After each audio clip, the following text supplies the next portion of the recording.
I think if you can point to the fact that it has gone through this amount of hearings, like it has gone through these expert panels, etc., that is a tick of approval for Sinner in terms of he will be able to use the fact that this is passed judgment effectively through a jury, and that's clearly something that will work in his favour. But we do know that different judiciaries view things different. Now, clearly, that WADA has had extended legal advice. It's important for them. These cases are particularly important when there's a glare and a spotlight on someone as significant in world sport as Jannik Sinner, the reigning Australian Open champion, the world number one, the reigning US Open champion, the best player on hard courts for certainly the last 15 months, best player in the world for the last 15 months. Yep. So it's important that they get it right. I'm not surprised they have appealed this matter. But having seen him effectively cleared already, I'd be surprised if it turns around and it comes back that he does get sanctioned. But lots at stake. We're talking potential significant ban here if it goes the wrong way. Well, WADA's suggesting a 1 to 2 year 1 to 2 year ban period out of the game.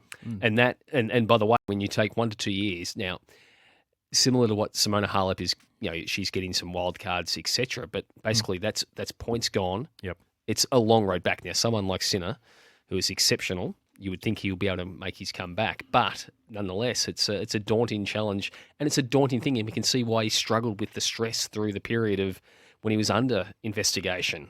Even though if the team identified straight away that they had that, it's still a stressful period for him. And he spoke about it at the US Open, that it was really unnerving. Yep.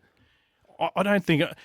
Look, this is always going to be a divisive topic. I mean, Kyrgios right now is sort of dialer reaction, right, which is happening every time this case sort of gets updated.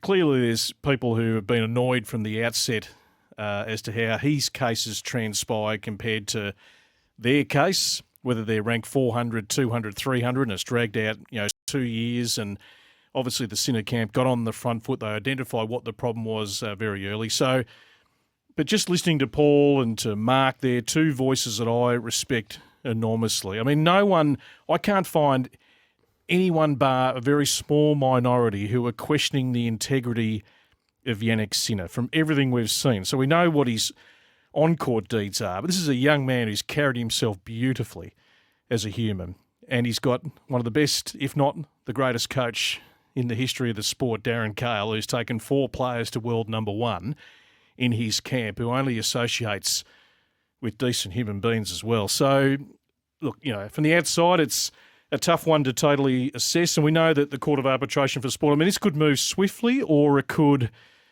possibly drag 6 to 12 months before they come to a resolution. Oh, undoubtedly. Once we're at this stage, it can indeed drag on. It can linger. So he will have that hanging over his head, and we saw him struggle with these things hanging over his head. Once he was cleared, he found his best form again. Yep. It's technically cleared at the time.